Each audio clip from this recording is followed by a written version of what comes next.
Hey friends, welcome to the Johnson City Living Podcast, where we learn about the people, places, events, and flavors that make Johnson City just a lovely place to live.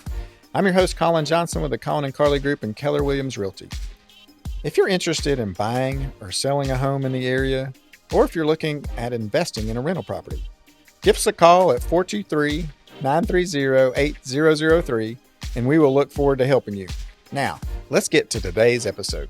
We're talking rental property, we're talking investing in real estate, and so just a quick little note for you guys on long-term rental property versus short-term rental property. And so you're probably like, well, duh, one you hold a long time and the other one you hold a short time. Well, that could be part of the equation. However, we're talking Airbnb versus just long-term tenants. So we manage a ton of property for about, 60 different clients. And most of those have long-term rentals, meaning their tenants are going to be in the units for 6 months on the short end, but most likely we like to sign 1-year leases. And so that means your tenant's long-term. I would tell you short-term tenants are going to be 3 months to 6 months to overnight guests with like an Airbnb thing.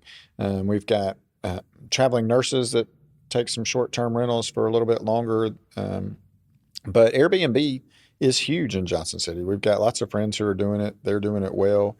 So those are, that's a thing where you're overnight or you rent it for a week or two. We've had a lot of clients actually who sell their house and they come here to look for a house and they don't have a property identified yet. And so they'll lease an Airbnb out for a couple months until we find the right property and they pull the trigger and we close on it. And so you could rent your house out, you can rent rooms out, you can get creative, build an apartment above the garage to lease out for Airbnb or even long-term rental.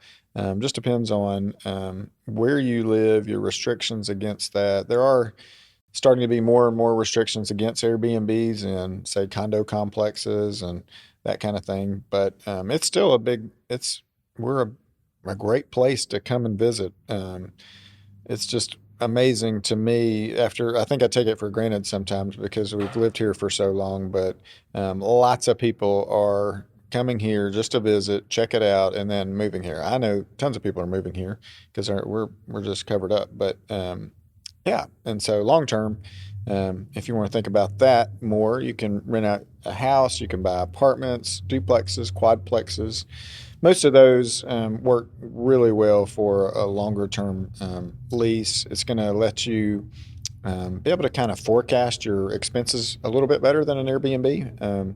Just because you don't know the demand on the Airbnb, you can look historically and see what things are trending towards and rents are going to be. But if you have a lease in place for a year, unless something crazy happens with that tenant, which that does happen, but not very often. We've not had to evict too many people over the past 15 years we've been doing it. But you're going to have a guaranteed, cash flow check coming in every month. And so for that reason, I really like long-term rental. Plus, if you want to be more hands-off and passive, long-term rental, you allow us to manage it.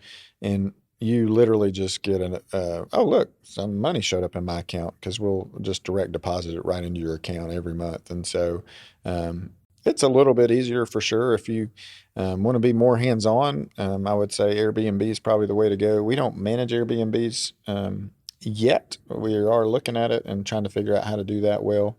So that could be another option. But it's going to be a little bit more labor intensive for you if you're wanting to clean the unit, flip the unit, get it ready, manage the online bookings. It's 2 a.m. People just drove in from Utah and they've got 2 dogs and they're exhausted and the code on the door doesn't work. And guess what? You're getting up at 2 a.m. to go unlock that place for them. So it's going to be a little bit more labor intensive and there are going to be some things to deal with and think through. All your utilities are included in that deal too, so you've got to factor that in. So Airbnb, we've got friends who are doing wonderfully, and it's amazing to me what people will pay for a house overnight. And in Johnson City. And so, and we've got a ton of different options too. I think that's the cool thing about Airbnb. You get short term feelings, like you get to go to a lake house one weekend, or you could go to a mountain house, or you could just go downtown and get a loft, or just be out in the field in the middle of nowhere and just enjoy nature. There's just so many different options. I think it's just continuing to explode, and it's just going to continue to grow. And so we would love to help you find identify some properties for Airbnb or even long-term rental, and we'll walk you through that. So I'd love to sit down with you, and we could just schedule some time to talk about it, because I think it's a great way to build wealth, add to your investment portfolio, diversify some. And our area in Johnson City just continues to grow, and I don't see it going down anytime soon. So it's a great time to invest. And so thank you for listening. Hope you have learned a little bit, and I look forward to connecting with you in the future. So reach out and say hi. Have a great day.